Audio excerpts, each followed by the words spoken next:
Bienvenidos a todos a este podcast sobre prevención cardiovascular y el papel que tienen la polipíldora en el contexto de prevención cardiovascular. Nos encontramos en el Congreso de CITIC 2023. Mi nombre es Gerardo Pairó, soy cardiólogo clínico e intervencionista de la Ciudad de México. Y para mí es un honor tener al doctor Marco Antonio Alcocer Gamba, quien es cardiólogo clínico, intervencionista de la Ciudad de Querétaro, expresidente de la Sociedad Mexicana de Cardiología y de la Sociedad de Cardiología Intervencionista de México, entre otras muchísimas cosas más de las que haces, Marco.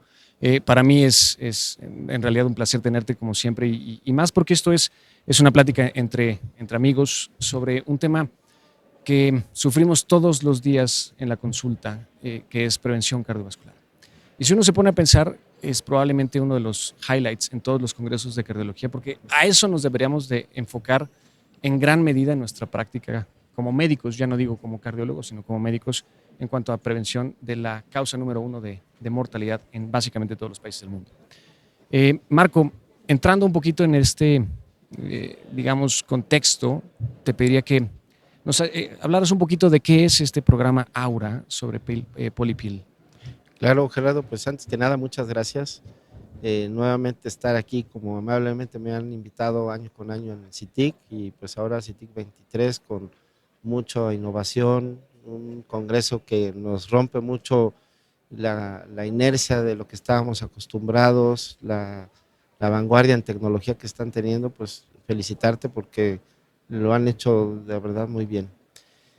Fíjate que bien mencionas que el tema de la prevención cardiovascular es el tema central que tenemos que tener en cuenta a todo mundo, porque hoy por hoy la enfermedad cardiovascular es la número uno, sigue siendo, y desafortunadamente las estrategias que se están trabajando para prevenir enfermedad muchas veces no llegan al médico de primer contacto, al médico que está enfrente de un paciente, porque a lo mejor están bombardeados de muchas enfermedades, de mucha información médica, Claro. Y que se pierden.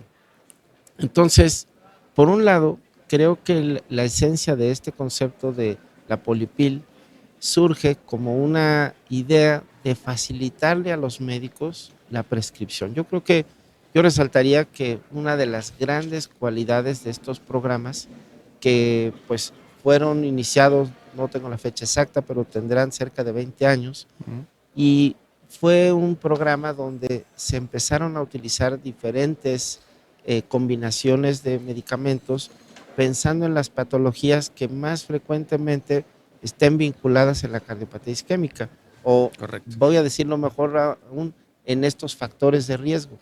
Entonces me parece que lo que hemos visto a través de todo este tiempo son cada vez más evidencias de la utilidad de tener estos medicamentos que en una cápsula puedas dar al mismo tiempo varias opciones terapéuticas. Déjame, te paro ahí tantito, porque quizás no muchos de los que van a escuchar y ver este podcast tienen idea de lo que es una polipíldora, ¿no?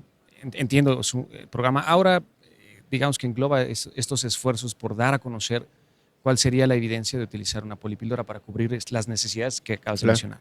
Pero, ¿qué contiene una polipíldora? O sea, ¿cómo se fabrica una polipíldora, pues, en términos generales? Claro, fíjate, es curioso porque el nombre es un poco ajeno para mucha gente, como bien lo dices, pero finalmente no es que sean muchas píldoras, ¿no? El concepto es que tú le vas a dar, en este caso, una cápsula en la cual estás incluyendo 3 medicamentos. El primero de ellos es aspirina, ácido acetil salicílico. El segundo es un inhibidor de la ECA, que es ramipril. Y el tercero es una estatina de alta potencia, que es la atorvastatina. En términos generales, la presentación que existe en el mundo, pues son diferentes grados en ramipril, desde 2.5 incluso hasta 10 miligramos, pasando por la intermedia, que es 5, y dosis de atorvastatina que pueden estar de 20 o incluso de 40 en algunos otros países, ¿no? Y esto precisamente por tratar de ubicar qué es lo que un paciente necesita, porque como bien sabes, no le vamos a dar el mismo tratamiento a todos los pacientes. Sí, por supuesto. Ahora, como expresidente de la Sociedad Mexicana de Cardiología, creo que una de las funciones que siempre impulsaste fue empezar a hacer que los médicos utilizaran escalas de riesgo. O sea, cómo estratifico a mis pacientes, porque esto ya es una recomendación ampliamente pues estandarizada. Sin embargo, háblanos un poquito de por qué tenemos que conocer cuál es el perfil de riesgo de nuestros pacientes. ¿En qué impacta el saber eso? Fíjate que eso creo que es el mensaje que debemos de transmitirle más al médico y por supuesto a la educación que hagamos hacia los pacientes. ¿Por qué? Porque el perfil de un paciente que va a ir a una consulta con nosotros es extremadamente amplio. Puede haber un paciente que sea, vamos a poner entre comillas, sano, y podemos tener un paciente con una enfermedad multivascular, con muchas comorbilidades, y lo que tenemos que entender es que ese paciente, el 1 o el 2, van a tener un mayor o menor riesgo de morirse o de tener secuelas o de tener complicaciones en los próximos años. Entonces, el medir el perfil de riesgo de un paciente es decir, qué tan intensivo debo de ser con mi tratamiento. Un paciente que es de bajo riesgo, que yo encuentro que está todo bien, pues es evidente que mis recomendaciones vayan a ser más básicas, puede que sean muy de educación en el estilo de vida, pero cuando un paciente va escalando ese perfil de riesgo, pues es evidente que tiene más probabilidades de tener un problema y no olvidarnos de morirse. Y por eso tenemos que tener en el radar el medir este riesgo. Hace unos minutos estuvimos en una sesión donde resaltábamos la utilidad de estudios de imagen, porque en muchas ocasiones un paciente aparentemente es de bajo riesgo o es de mediano riesgo, y bueno, te sorprendes que a la hora de pedir estudios de laboratorio, a la hora de evaluar sus estudios, incluyendo estudios de imagen como el calcio coronario, pues te vas a sorprender que tenías etiquetado un paciente con un perfil totalmente diferente y no es nada más una cuestión de ponerle una etiqueta, Claro. Es la probabilidad de que se va a morir. Sí, sí, claro. O sea, es de alguna manera discriminar a aquellos de más alto riesgo cardiovascular, que deberían ser un foco, digamos, aparte y sobre los que tendríamos que modificar la evolución ya conocida. O sea, el que no le hace algo a sus pacientes que han tenido un evento cardiovascular, la probabilidad de que recurra a ese evento es altísima, ¿no? Sin duda. Entonces, tú decías, a ver, yo junto 3 fármacos que cubren 3 necesidades importantísimas en la prevención cardiovascular: para hipertensión, para dislipidemia y para como un antiplaquetario como parte de la prevención secundaria. Y yo te preguntaba hace rato en el foro que decías, Marco, ¿tendremos que ser muy dicotómicos? O sea, negro-blanco, sí, no, o hay un intermedio entre ellos, porque la crítica que yo hacía es una definición tan arcaica, tan vieja, tan inflexible, Sí. que se olvida que existe un intermedio entre el paciente que acaba de nacer hace 15 minutos, que está en prevención primaria, y el paciente que está a 5 minutos de infartarse. O sea, hoy la definición es tan rudimentaria que básicamente esos 2 pacientes son exactamente el mismo en términos de prevención de acuerdo a las guías, pero evidentemente no tienen el mismo riesgo cardiovascular. Entonces, ¿cómo podemos hacer un poquito mejor diferenciación entre ellos? Sin lugar a dudas, creo que la palabra prevención es lo primero que tenemos que no perder de vista, porque es la manera que vamos a reducir complicaciones. Es muy obvio que un paciente que ya tuvo un evento cardiovascular, pues para todos es más que obvio que es un paciente muy vulnerable, que tiene una situación donde tenemos que ser muy intensivos en el tratamiento.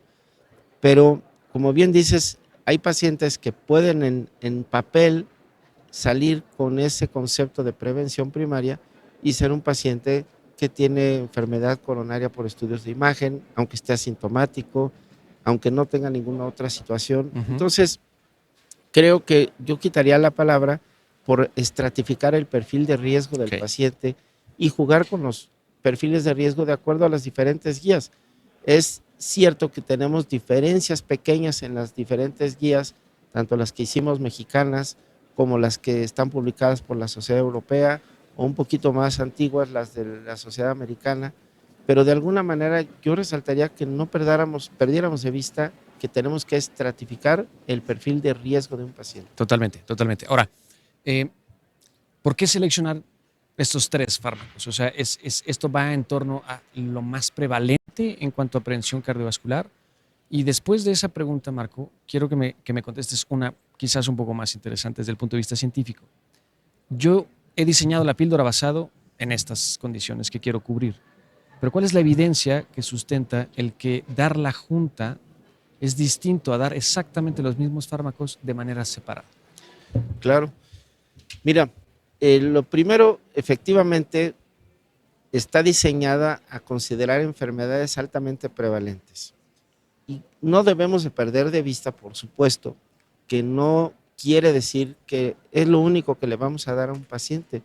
Lo menciono porque en algunos foros me ha tocado la expresión de que me dice alguien, es que no es suficiente darle la polipíldora a un paciente. Digo, pues claro que no. Lo único que estás haciendo es reduciendo en una sola cápsula varios fármacos.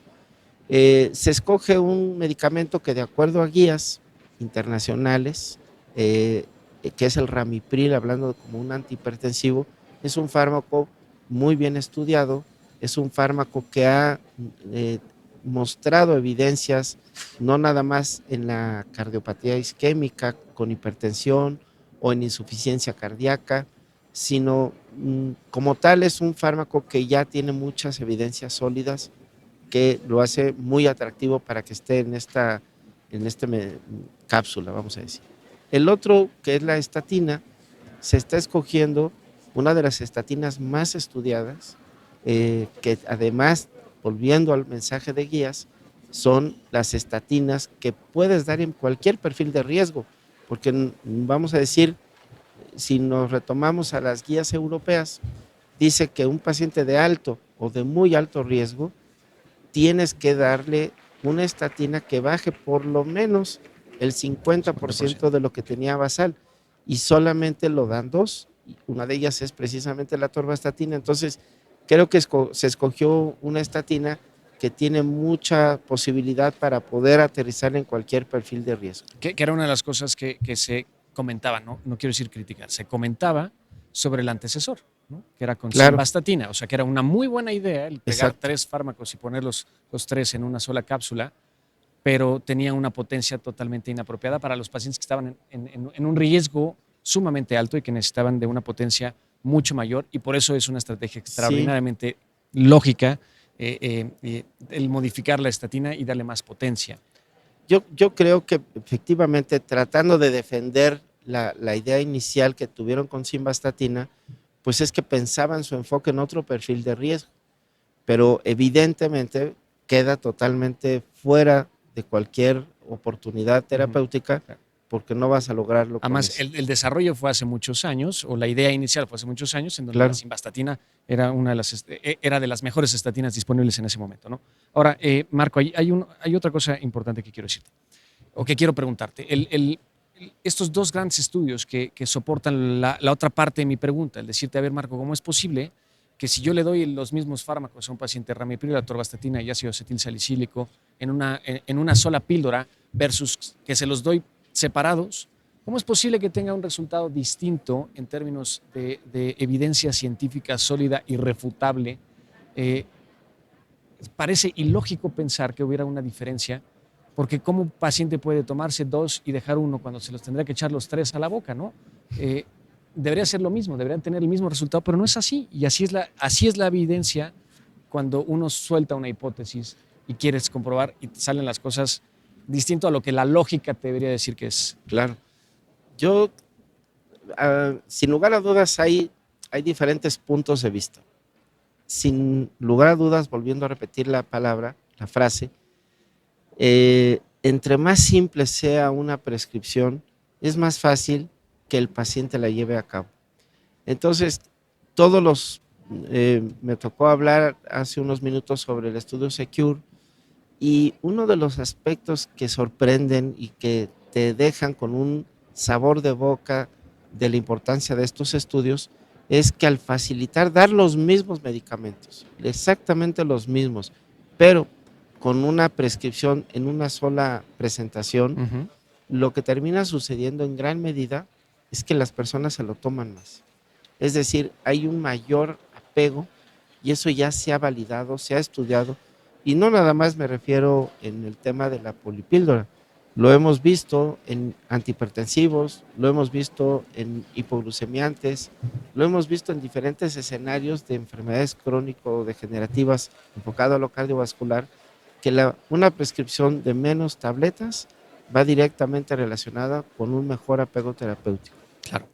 Claro, y bueno, y mejor apego terapéutico, pero que además se traslada en estudios, tú mencionabas Secure, pero también en Neptuno se vio algo relativamente similar, ¿no? Es el preámbulo de la cereza en el pastel, que es Secure, que es básicamente el comprobar que sí impacta el tener este apego en el tratamiento en los eventos cardiovasculares de los pacientes de más alto riesgo cardiovascular, ¿no? Sí, y fíjate, por ejemplo, decíamos en el Neptune, cómo un perfil de pacientes como son los diabéticos, que de por sí ya estamos hablando que es una población, los que ya están enfermos, que ya tienen enfermedad cardiovascular, pero que además tienen diabetes, pues las probabilidades de eventos son todavía mucho mayores. Entonces sorprende que el uso de la polipíldora en estos escenarios tienes un impacto de reducción. Y quiero que no se Pero nos... en muerte, Marco. O sea, aquí lo que A sorprende eso es iba a eso. O llegar, sea, a eso iba a llegar, exactamente, me quitaste la palabra.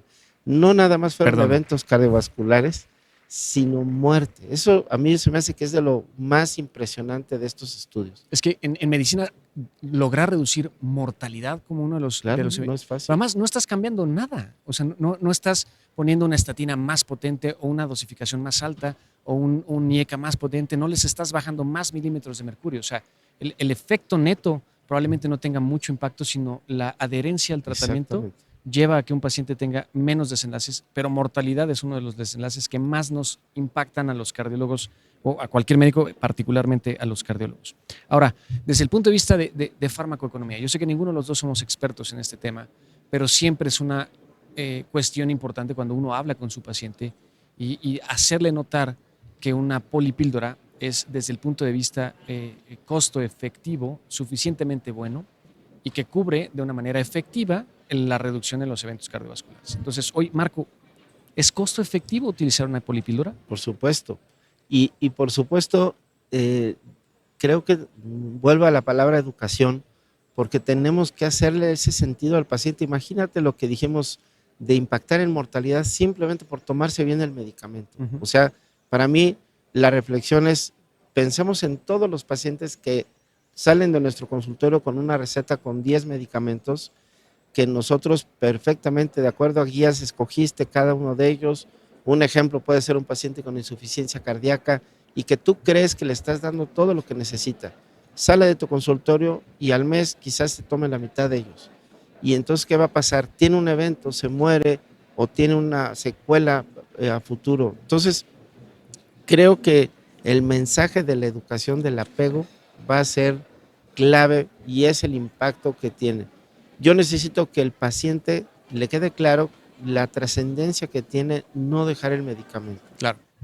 Ok. Yo creo que hemos cubierto varios puntos importantes desde la prevención cardiovascular hasta la evidencia de la polipíldora a nivel científico. Quisiera, Marco, que nos dejaras un par de mensajes claves en cuanto a qué paciente es quien yo tengo que seleccionar predominantemente como el objetivo a quien yo tengo que dirigir una polipíldora, porque está claro que todavía no hay evidencia como para recomendarlo ampliamente o abiertamente, y hoy tiene una indicación particular el medicamento, ¿no? Esa población, Marco, ¿quiénes son? Muy bien. El mensaje que le daría a la gente es, estratificamos a nuestro individuo, tenemos que identificar en su perfil de riesgo que se encuentra, tenemos que recordar que los fármacos que yo haya considerado en forma individual su prescripción son los que tengo que meter en esta polipíldora. Es decir, al paciente que yo estoy convencido que le tengo que dar aspirina, que le tengo que dar un IECA, que le tengo que dar estatinas, tiene que quedar claro que yo estoy convencido que necesita los tres. ¿Cuál es el escenario que más se va a beneficiar? Pues yo resaltaría el paciente que tiene un riesgo cardiovascular, que no está en sus metas, pero también insistir que tenemos que estratificar al paciente con estudios de imagen, porque de no hacerlo, muchos de ellos los estamos clasificando en un perfil más bajo del que realmente tiene. Es correcto. Entonces, sí es cierto que en lo que se llama, como no nos gusta la palabrita de prevención primaria, en un paciente, voy a decir, totalmente sano, que tiene 18 años, que no fuma, que no tiene ninguna comorbilidad y que tiene el colesterol, vamos a decir, elevado. Bueno, pues en él no está indicado la aspirina, no está indicado el ramipril, pues no le voy a dar esta combinación. Pero muchos pacientes resaltamos el perfil de un diabético, resaltamos el perfil de un hipertenso, de un paciente que va del mediano riesgo, del alto riesgo o del muy alto riesgo, pues es evidente que es una alternativa altamente útil. Ok, de acuerdo. Yo coincido contigo en el 100% de los comentarios que has hecho. Muchas gracias. Y quisiera cerrar un poquito haciendo como un resumen de todo lo que hemos platicado nosotros. El programa Aura son alrededor de 15 estudios que han incluido más de 15,000 pacientes y que es la evidencia científica que avala el que el uso de la polipíldora no solamente es segura al juntar los fármacos dentro de una píldora para que evitemos esta interacción fármaco-fármaco. O sea, eso está perfectamente conocido, está estudiado y está comprobado que no hay esta interacción entre los fármacos seleccionados y que la selección de fármacos ha demostrado que reduce eventos cardiovasculares mayores, espectacularmente una reducción en mortalidad cardiovascular cuando se toma dentro de una polipíldora y que el paciente es mucho más adherente al tratamiento. Primero, estratificar, como lo dijiste, Marco, y segundo, ya estratificado el paciente, darle al paciente que más beneficio tiene, que es el que es de más alto riesgo, un fármaco como polipíldora es la mejor opción o es una muy buena opción para el paciente. Marco, te agradezco muchísimo tu ayuda en este podcast. Creo que ha sido muy informativo. Creo que quienes lo escuchen podrán tener una opinión y pues, un fundamento que les hemos dado desde el punto de vista científico como para tomar la mejor decisión para sus pacientes. Les agradezco muchísimo. Mi nombre es Gerardo Pairó y seguimos aquí en CITIC 2023. Muchas gracias, Gerardo. Aquí estamos.